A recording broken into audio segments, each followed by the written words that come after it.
Sa video natin ngayon mga maestro ay pag-usapan naman natin itong tungkol pa rin sa DepEd PBB 2023. Ayan, so marami nga tayong mga nakikita mga comment po sa iba't ibang post sa social media na may kaugnayan nga po dito sa ating parating na PBB 2023. And meron din po ilan na nag-PM po sa atin kung kailan nga daw ba darating, kung kailan ba papasok sa ating mga ATM, sa ating mga payroll account, itong ating PBB 2023. Ayan. So kung maalala po ninyo, siguro a month ago ay na-confirm nga po ng Department of Budget Management mula po mismo kay DBM Secretary Amena Pangandaman na ang DepEd nga po ay muling naging eligible para dito sa ating DepEd PBB 2023. So ibig sabihin, lahat po ng mga personnel ng DepEd,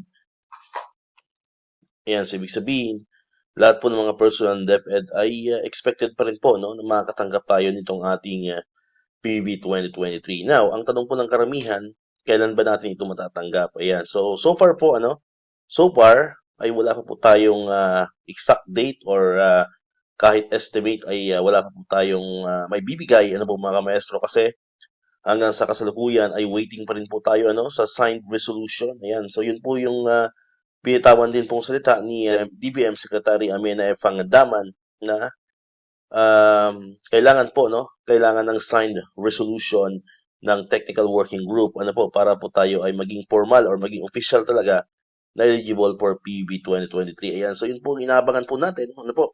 So sa ngayon po ay wala pa po tayong mga nababalitaan na mayroon na pong signed resolution po na inilabas po ang DBM. Ayan, so kaya hindi pa po natin masasabi kung kailan ba talaga natin matatanggap itong ating PBB 2023. Yeah, so meron din po mga kumakalat na baka daw po isabay sa celebration po ng ating National Teachers Month na nagsimula po kahapon September 5 ang ating pong National Teachers Month.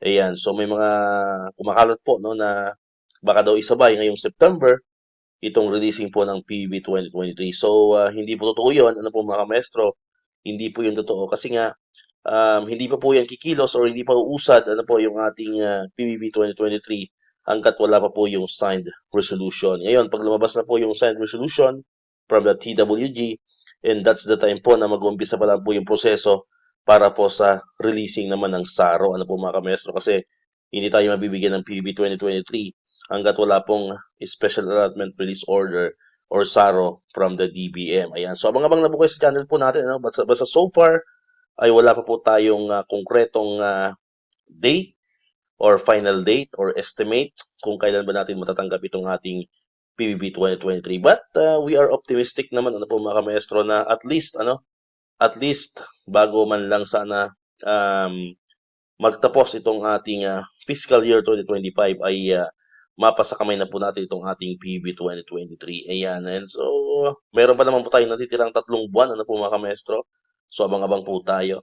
And optimistic naman po nga tayo mga kamaestro na although wala pa ngang lumalabas na final date kung kailan, optimistic naman po tayo na sana ay hindi po siya dumating or umabot man lang ng December po mga kamaestro. Sana mauna siya dun sa ating year-end bonus po mga kamaestro.